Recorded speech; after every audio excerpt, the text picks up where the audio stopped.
كل شركه بتتميز بتريكات وحاجات مختلفه في السوفت وير بتاعها، وواجهه شاومي دايما بتكون من الواجهات اللي فيها اضافات وحاجات مميزه. لو معاك موبايل شاومي عليه المي اي 14، فانا في الفيديو ده هقول لك شويه تريكات وحبه حاجات مهمه قوي في الاعدادات. انا بصراحه مش عارف انت ازاي ممكن تكون بتستخدم الجهاز من غير ما تعرفها، لانك لو مش عارفها هيكون فايتك كتير قوي من تجربه الجهاز. قبل ما نبدا ما تنساش تعمل لايك وسبسكرايب وتبص على صفحتنا الجديده على الفيسبوك، ويلا بينا بقى نشوف اهم التريكات في سوفت وير شاومي.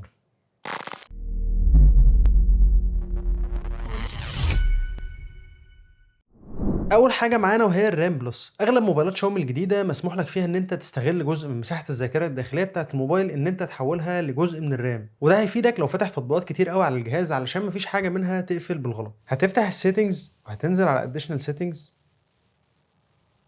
بعد كده هتنزل لميموري اكستنشن، وهنا هتلاقيه بيقول لك ان انت تقدر تزود مساحه الرام بتاعتك 2 جيجا او 3 جيجا او 5 جيجا، بتختلف على كل موبايل عن التاني. فانت تقدر تختار انت عايز تزودها لانهي مساحه، وساعتها هيطلب منك ان انت تعمل ريستارت للموبايل بتاعك. هتسيبه يعمل ريستارت عادي وهتلاقي الرام عندك زادت بالمساحه اللي انت حددتها. تاني حاجه هي انك ممكن لما تنزل الشريط اللي فوق ده هتلاقي عندك حاجه هنا اسمها البرفورمانس مود. لو ما لقيتهاش بتدوس على ايديت هتلاقيها موجوده في الحاجات اللي تحت، هتطلعها فوق تاني زي ما انت شايف كده. لما بتشغل البرفورمانس مود ده بيخلي الجهاز يشتغل على اقصى قدره يقدر يشتغل بيها، ولكن ده بيستنزف من البطاريه عندك. لو ضغطت عليها كده ودوست هيدخلك على الجزء بتاع البطاريه، وهنا بتشوف ان انت شغال على وضع البرفورمانس، وموجود عندك البالانس وموجود عندك السيف باتري. وطبعا كل واحده فيهم بتاثر على البطاريه بشكل مختلف. لما بتطلع البرفورمانس بيكون اكتر استهلاك للطاقه والبطاريه بتخلص في اسرع وقت، البالانس بيكون في المتوسط والبطاريه بتكمل معاك وقت طويل، وفي نفس الوقت اداء الجهاز مش بيقل. سيف باتري لو انت هتقعد وقت طويل بره البيت مثلا ومحتاج البطاريه تفضل معاك اكبر فتره ممكنه، وبرده مش بيقلل اداء الجهاز جامد، ولكن زي ما قلت لك علشان تاخد اعلى اداء من جهازك فبتخليها على وضع البرفورمانس مود. وتقدر في اي وقت تقفل الموضوع ده عن طريق ان تسحب الشريط من فوق وتدوس على البرفورمانس مود. تالت حاجة هي ميزة الشحن السريع أو أوبشن الشحن السريع من جوه التليفون، والموضوع ده مش موجود في كل الموبايلات. بتخش على السيتنجز وبعد كده بتنزل على باتري، وبتيجي هنا على باتري، وهنا بيكون موجود قدامك حاجة اسمها بوست تشارجنج، والكلام ده موجود في الموبايلات اللي هي الشاحن بتاعها أعلى من 67 واط. أنا الموبايل اللي معايا هنا ده دلوقتي الريدمي نوت 12 برو 5G، الشاحن بتاعه 67 واط وهو بيشتغل على أعلى سرعة أوتوماتيك. ولكن لو أنت عندك الموبايل بتاعك الشحن بتاعه أكتر من 67 واط، فأنت محتاج تفعل الميزة بتاعت البوست تشارجنج دي علشان يقدر يستفيد بكامل سرعة الشحن بتاعت الموبايل بتاعك. وطبعا الموضوع ده لازم يكون بتشحن بالشاحن اللي بيدعم سرعه الشحن دي، ودي طبعا ميزه علشان تستفيد من سرعات الشحن اللي بقت مجنونه دلوقتي، وتخلي لك موبايل ممكن يشحن في اقل من نص ساعه 100%. رقم 4 حاجه اسمها الفلوتنج ويندوز، ودي مشهوره قوي في موبايلات سامسونج، وهي ان انت تقدر تخلي تطبيق مفتوح قدامك على الشاشه جنب او قدام التطبيقات التانيه اللي شغاله. هنخش على السيتنجز وبعد كده هننزل لاديشنال سيتنجز، وبعد كده هننزل لفلوتنج ويندوز، وهنا بيشرح لك ازاي الفلوتنج ويندوز دي بتشتغل. على سبيل المثال اي ويندو انت فاتحها ممكن تسحب من تحت لحد فوق خالص كده، وساعتها بيقول لك ان انت كده بقت دي فلوتنج ويندو. تقدر تاخدها في اي وقت تحطها في الجنب اللي انت عايزه بحيث ان هي تصغر يمين او شمال، او ممكن تدوس عليها وساعتها بتكبر، وساعتها انت ممكن تحركها من مكانها وتستخدمها قدام اي تطبيق تاني انت فاتحه. زي ما انت شايف كده انا تحت دلوقتي فاتح السيتنجز وفوقيها فاتح الفيسبوك، ولو مثلا انا عايز اكبر الفيس تاني فاقدر اشد من تحت كده للاخر، وساعتها الفيس هيرجع ياخد الشاشه كامله تاني. ميزه كويسه هتساعدك كتير في المالتي تاسك، خصوصا لو انت بتحتاج تنقل حاجات من ابلكيشن لابلكيشن تاني وهكذا. رقم 5 هي حاجه اسمها السايد بار او السايد بانل، ودي نفس فكره الفلوتنج ولكن بتسمح لك ان انت تفتح اي ابلكيشن في اي وقت وانت فاتح اي ابلكيشن تاني. هنخش على السيتنجز وبعد كده ننزل برضو الاديشنال سيتنجز وننزل لفلوتنج ويندوز، وهنا هنلاقي حاجه اسمها سايد بار، هتدوس عليها كده وبعد كده هتفعلها.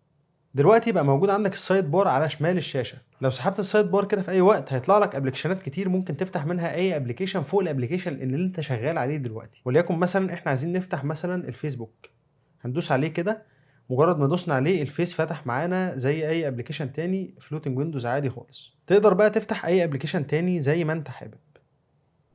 رقم 6 وهي ميزه رايقه قوي وموجوده في الميو اي 14، وهي ان انت اي فولدر موجود عندك على الهوم سكرين بره زي ما انت شايف الفولدرات اللي انا حاططها اليمين والشمال دي، عشان تفتح اي ابلكيشن من جوه الفولدر لازم بالاول بتدوس على الفولدر بتكبره وبعد كده بتفتح الابلكيشن اللي انت عايزه. ولكن دلوقتي في حركه حلوه قوي ممكن تعملها، وهي بتساعدك ان انت تفتح الابلكيشنات اللي انت بتفتحها بشكل مستمر او بشكل متكرر اسرع. كل اللي هتعمله انك هتعلق على الفولدر اللي انت عامله وبعد كده تعمل ايديت فولدر.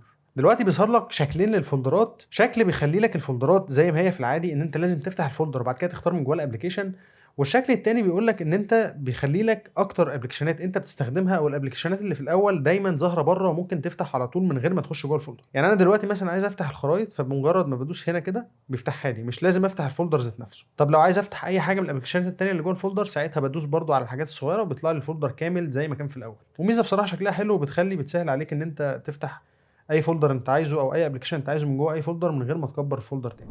رقم 7، وهي حاجه هتفرق معاك جامد قوي في استخدام الجهاز، وهي الانيميشن سبيد. ولا مش دي اللي بتبقى موجوده جوه الديفلوبر اوبشنز، دي حاجه موجوده في السوفت وير بتاع شاومي في المي يو اي، بتقدر تغيرها او تغير سرعتها على حسب ما انت عايز. هنخش على السيتنجز وبعدين هننزل للهوم سكرين، وهنا هيظهر قدامك حاجه اسمها انيميشن سبيد.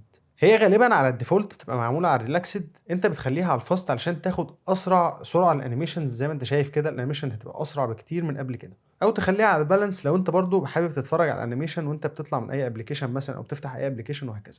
ولكن انا بفضل دايما اخليها على الفاست علشان احس باسلس سرعه للجهاز. رقم 8، وهي حاجه مهمه جدا، وفي ناس كتير قوي بتشتري موبايلات كويسه وعاليه قوي وبينسوا يشغلوها او ما بياخدوش بالهم منها، او ساعات بيفتكروها شغاله باي ديفولت، وهي الفريم ريت بتاع الشاشه. موبايل زي اللي معايا ده التردد بتاع الشاشه بتاعته بيوصل ل 120 هرتز، وده بيدي لك اسلس وانعم تجربه في الاستخدام. ولكن باي ديفولت الجهاز ده بيجي شغال على 60 هرتز. عشان تفعل ال 120 هرتز محتاج تخش على السيتنجز، بعد كده تنزل للديسبلاي، وبعد كده تنزل تحت الحاجه اسمها ريفريش ريت. غالبا هتلاقيه شغال على الديفولت اللي هو ريكومندد، اللي هو هنا بيقول لك يعني ان هو ايه بيبدل على حسب استهلاك الطاقه اللي موجوده عندك. ولكن انت هتدوس على كاستم وتجبره ان هو يفضل شغال على 120 هرتز طول الوقت. وساعه ما تعمل كده هتبدا تحس ان بسلاسه في استخدام الجهاز عكس الاول، يعني عكس 60 هرتز بكتير. والموضوع ده مش بيستهلك من البطاريه كتير زي ما الناس متخيله. الموضوع ده بيستهلك من البطاريه حاجه بسيطه، ممكن تاخد مثلا فرق تلت ساعه مثلا سكرين اون تايم في اخر اليوم. يعني ولا حاجه، استفيد من سرعه الجهاز ومن المميزات اللي فيه، مش هتفرق معاك كتير في البطاريه. رقم 9، وهي حاجه بتخلي الابلكيشنات اللي بتبقى مفتوحه في الباك جراوند عندك هنا بتقفل لوحدها بعد فتره معينه ما بتكون شغاله. والموضوع ده بيخلي جهازك لما تمسكه وتفتحه بعد مثلا ما كنت بتستخدمه بعد فتره وسبته شويه ورجعت فتحته تاني ما تلاقيهوش تقيل، بسبب ان في حاجات كتير محمله على الرام. بنخش على السيتنجز وبعد كده بننزل لباتري، بعد كده بنخش على السيتنجز دي، وبعد كده بتلاقي حاجه هنا اسمها كلير كاش وين ديفايس از لوك. بكل اختصار وبكل بساطه بتدوس عليها وبتحدد انت عايز الجهاز يمسح الميموري او الكاش بتاعت الجهاز كل قد ايه. تخليها مثلا على 30 دقيقه، بحيث ان انت كل ما بتسيب الجهاز شويه هو بيمسح لوحده البرامج او بيقفل البرامج اللي كانت مفتوحه. واللي غالبا انت بعد ما ترجع تستخدم الجهاز بعد نص ساعه مش هتكون محتاج البرامج دي تكون لسه مفتوحه. طبعا ده هيقلل معاك استهلاك الرام بشكل عام وهيخلي الجهاز دايما اسرع. اخر حاجه وهي ميزه جميله قوي برده في المي يو اي وبتنزل مع كل تحديث جديد، وهي الخلفيات بتاعت شاومي عموما شكلها بيكون حلو قوي وتقدر تستفيد منها، وهي موجوده بالمجان على الجهاز بتاعك. هتعلق على الهوم سكرين شويه، بعد كده هتنزل على وول بيبرز او الايقونه دي، بعد كده هتخش على البروفايل وتيجي هنا على وول بيبرز، وهنا هتظهر عندك الخلفيات الرسميه من شاومي. طبعا زي ما انت شايف شكلها بيكون حلو قوي وبتتحدث كل فتره للتانيه، وتختار اي حاجه انت عايزها، وليكن مثلا دي كده بتدوس عليها ابلاي وبتحدد انت عايزها على اللوك سكرين ولا الهوم سكرين ولا الاثنين. مجرد ما بتدوس هنا هي بتتاكتف لوحديها وهتطلع بره هتلاقيها موجوده عندك.